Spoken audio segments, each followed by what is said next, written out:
Hello, loves. I feel like we are in need of a new, easy version of Swiss meringue buttercream video. I do have one on here, but I feel like it's older, so let's just start with a new one. Now, normally I do a couple of batches at one time because I just need so much cream. But for you guys, if you want to just do one batch, here is the recipe. In the old video, I said you needed at least 1 stick of salted butter and 9 sticks of unsalted. But you know what?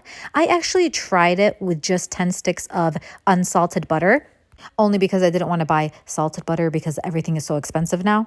And I really didn't taste a difference. So, let's just keep it at 10 sticks of unsalted butter. Now, what you see me doing here is basically unwrapping everything. So the reason this is called easy Swiss meringue buttercream is because technically you are not making a meringue. Now, the hard version is where you would double boil some egg whites because you want to separate the egg white and the egg yolk. And you don't want there to be and you want to make sure not to get salmonella poisoning. And then you add the sugar, ground sugar, and wait till it kind of melts with the egg whites. And then you mix it on high speed until it makes a meringue. And then you add the butter plus the vanilla extract. Now, if you want that recipe, Martha Stewart does a great job of it. I tried it one time. It's absolutely delicious. But guess what? It takes forever, and this one is a much quicker version. I believe a proper credit is due to Avalon Cakes. I think this is her recipe. So let's make sure you have those 10 sticks of unsalted butter. And let's begin. We are going to use pasteurized egg whites. This is very important so you do not get salmonella poisoning. So for one batch, you are going to need 1 cup of pasteurized egg whites. Add that to your mixer. You can use a stand mixer or you can use a handheld mixture, but that's just going to take a while for you, but it'll still work. Now to that, you're going to add 2 pounds of powdered sugar or 32 ounces. Now with the paddle tool, you're going to go ahead and blend that together. You can cover the whole thing with saran wrap so that it doesn't get flying powdered sugar everywhere. But for the purposes of this video, I wanted you guys to see the inside. Continue mixing it until it gets to like a royal icing mixture or consistency. Add half a teaspoon of vanilla extract.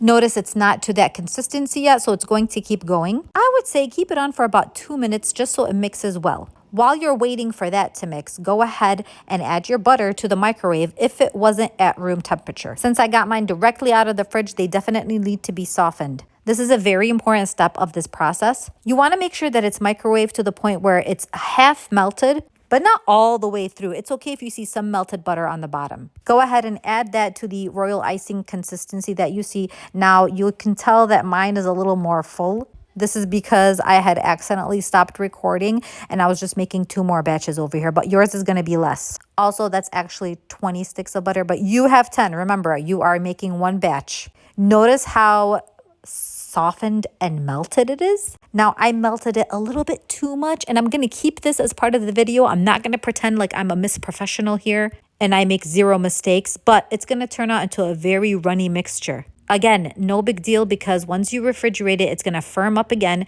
And once you re-whip it, it's going to turn into that beautiful consistency that you're looking for. So let me show you what I mean. I started the blender and it's still very, very runny. And that's fine. Like I said, once I take it out of the refrigerator again and re-whip it, it's going to be amazing. So you want to cancel that yellow out. You have to use violet food coloring. I use Airbrush Violet Americolor food coloring. I add 1 or 2 drops. Actually, you're going to add 1 drop because you're doing it for 1 batch. And mix it on high speed. As you can see, this is a very runny batch and that's fine. So what I'm going to do now is I'm going to show you a new batch in which the butter is not super softened. And I'll let you see what happens with this batch. So notice how the butter is actually not softened that much because you can tell there's not a lot of melted butter in there. I'm going to go ahead and mix that and you'll see how it's going to start to look like curdled cottage cheese. Not exactly the consistency that I am looking for. Again, it's no big deal. Do not throw this batch away. So this is right after I added that food coloring and you can see the consistency is still not nice. Looks kind of gross though. After I kept mixing, it's gotten even thicker and you can tell that the blender is having a hard time even mixing it all together. But you want to get your mixture mixed up for a good 4 to 5 minutes, regardless of what it looks like. I went ahead and I refrigerated that mixture and I wanted to go ahead and use it the next day. So I melted it first in the microwave so you can see that it still has that consistency, but it's much softer and that's exactly what I wanted. So let's go ahead and blend this up. You might have seen this on my shorts video. And this is the same exact batch that I showed you previously, just all blended up only because I softened it. So again, mix it up for a good couple of minutes and it's going to come out just beautiful. Look at that. So smooth. So smooth, so pliable. This is good 2 weeks on the counter, 3 months in the fridge, and 6 months in the freezer. I always refrigerate mine though.